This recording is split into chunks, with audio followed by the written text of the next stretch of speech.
বৃষ্টি ভেজা শুভ সকালের শুভেচ্ছা সবাইকে। আশা করছি সবাই খুব ভালো আছেন। ওয়েলকাম জানাচ্ছি আমার নতুন একটি ব্লগে। আজ যেহেতু ওয়ার্কিং ডে, এখন বাজে প্রায় 8টার মতো। হাজব্যান্ডের যেহেতু অফিস রয়েছে, তো সকালে ব্রেকফাস্টটা আমি তৈরি করে দিচ্ছি। নর্মালি ব্রেকফাস্টে সবাই আমরা রুটি খাই। রুটি নিয়ে তো সমস্যার শেষ নেই। আমি কিন্তু একদমই রুটি বানাতে পারতাম না আগে, তো এখন যেটা পারি সেটাও গোল হয় না কখনো। তো রুটি, তারপরে ঢ্যাঁড়স ভাজি আজকে সকালে ব্রেকফাস্টে ছিল। আর হাজব্যান্ডের জন্য এই যে ব্রেকফাস্টের বক্সটা তৈরি করে দিচ্ছি, এটা ও অফিসে নিয়ে যাবে। পারফেক্টলি একটা রুটিকে গোল করা এবং নরম রাখা, এটা নট এ জোকেয়ার। আসলে অনেক এক্সপিরিয়েন্সের ফলেই কিন্তু এটা তৈরি করা সম্ভব হয়। এটা অনেক ভালো স্কিল বলে আমি মনে করি। তো এখন হচ্ছে আমার মি টাইমে বসে বসে একটা আম খাচ্ছি আর ভাবছি যে একটা আমকেও কত সুন্দরভাবে ডেকোরেট করা যায়। আসলে আপনি অনেক কিছু সারাদিন দেখেন, তো সব কিছুকে একটু পজিটিভলি যদি দেখতে পারেন তো জীবনটা সুন্দর হয়ে যায়। আপনার আশেপাশের মানুষগুলোকে আপনি হ্যাপি রাখতে পারেন। তো আমি বলবো যে সব কিছুর মধ্যে একটু ক্রিয়েটিভিটি, একটু পজিটিভিটি যদি আনা যায়, তাহলে কিন্তু আমাদের লাইফটা অনেক বেশি বিউটিফুল হয়ে যায়। এই একটা আমকে কিন্তু অনেকভাবে আমরা কেটে খেতে পারি, তবে আপনি যদি একটু ক্রিয়েটিভ হন, একটু পজিটিভ মাইন্ডেড হন, তাহলে কিন্তু জীবনটা আমের মতনই সুন্দর দেখতে হয়ে যায়। অ্যাজ এ হিউম্যান বিইং সবার ডিফারেন্ট পয়েন্ট অফ ভিউ অবশ্যই থাকবে, তবে সবাই একটু পজিটিভ মাইন্ড নিয়ে চললে সবার, যেমন আশপাশ আপনার যারা থাকে তাদেরও কিন্তু অনেক বেশি গুড ফিল হয়। তো এই ব্যাপারটা সবার একটু মাথায় রাখা উচিত। তো আজকে আমাদের মেনুতে ছিল কলমি শাক, চিংড়ি মাছ দিয়ে কলমি শাক, আর হচ্ছে মুড়িঘণ্ট। তো মুড়িঘণ্ট আজকে আমি ফার্স্ট অ্যাটেম্প্ট করেছি। এর আগে কখনো মুড়িঘণ্ট আমি তৈরি করিনি। আমি মাস্টার্স পাস করেছি, চাকরি করলাম, তো অনেক বছর হয়ে গেল। আমি কিন্তু রান্নাবান্না ধারে কাছেও কখনো যাইনি সেইভাবে। করোনাকালীন সময়ে টুকটাক কিছু রান্না মায়ের কাছ থেকে দেখেছি, এই আর কি। তো এরপরেও আমি কিন্তু চেষ্টা করি এখন সব রকম রান্না ট্রাই করতে। আমার অ্যাকচুয়ালি এটা ভালো লাগে।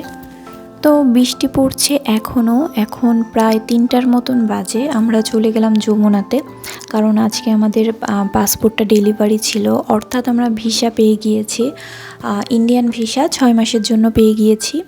তো এরপরে বাইরে দেখলাম প্রচণ্ড বৃষ্টি হচ্ছে, তো আমরা একটা ইনফিনিটির মধ্যে ঢুকলাম এবং সেখানে দেখছি যে 40% ডিসকাউন্ট চলছে সব প্রোডাক্টসে। টুকিটাকি শপিং করে আমরা বের হয়ে আসলাম ইনফিনিটি থেকে। তো এই হচ্ছে বাইরের ওয়েদার। আচ্ছা, তো অনেকে আমাকে এখন জিজ্ঞাসা করতে পারেন যে ভিসা করতে কি দরকার। তো আমরা যখন ইন্ডিয়ান ভিসার আবেদন করেছিলাম তখন আমি এই ফর্মটার একটা ছবি তুলে রেখেছিলাম, কারণ আমি যাতে আপনাদের সাথে শেয়ার করতে পারি। তো এখানে কিন্তু ডিটেলস দেওয়া রয়েছে যে ভিসা করতে কি দরকার।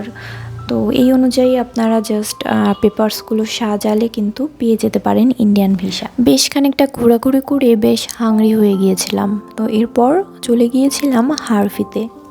এখানে অর্ডার করেছিলাম সুপার চিলি চিকেন এবং ক্রিসপি চিকেন, 2টা বার্গার। তো আমার কাছে সুপার চিলি চিকেন বার্গারটা অনেক বেশি ভালো লেগেছে। তো বাসায় চলে আসলাম। বাসায় আসার পরে হঠাৎ মাথায় আসলো যে আমার নবি সেমাইটা বানাতে হবে।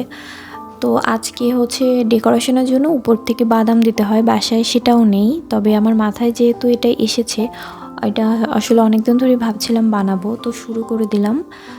এটা জাস্ট কিছুই না, অনেক সহজই একটা রেসিপি।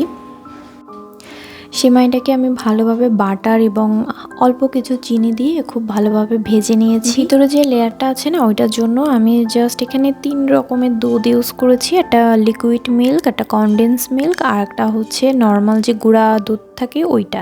এই 3টা দিয়েই আমি একটা স্টিকি ভাব এনেছি।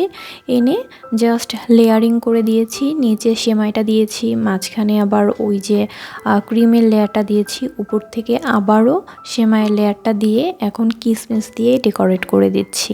এটা আমি ইউটিউব দেখেই শিখেছি। ইউটিউবে অন্যান্য যারা ভিডিও করে তারা পেস্তা কাজু বাদাম দেয়, তবে আজকে আমার বাসায় কিছুই নাই, এই জন্য কিসমিস দিয়ে ডেকোরেট করলাম। আর ওই ক্রিমটার জন্য অনেকে অনেক কিছু ইউজ করে, কিন্তু আমি 3টা জিনিস দিয়েই ইউজ করেছি। বেশি কিছু ইনগ্রিডিয়েন্টস ইউজ করতে আমার এমনিও ভালো লাগে না।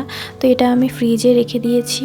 রেখে দিয়ে এখন একটু হাঁটতে বের হয়েছিলাম। রাতের দিকে সাধারণত আমরা হাঁটতে বের হই। আর এটা আসলে একদিন রেখে তারপরে সবাই বের করতে বলেছিল, তবে আমার একদমই তর সইছে না। ওই 2 ঘন্টার মতন ফ্রিজে ছিল, তো ভালোই স্টিকি হয়ে গিয়েছে। আর টেস্টটা কিন্তু অসম ছিল। তো যারা যারা ট্রাই করেছে সবাই বলেছে টেস্টটা কিন্তু খুবই ভালো ছিল, এবং আরও একবার এটা বানাতে হবে রিকোয়েস্ট চলে এসেছে আমার কাছে। তো আজকের ভিডিওটি এখানেই শেষ করছি। Thank you for watching, by.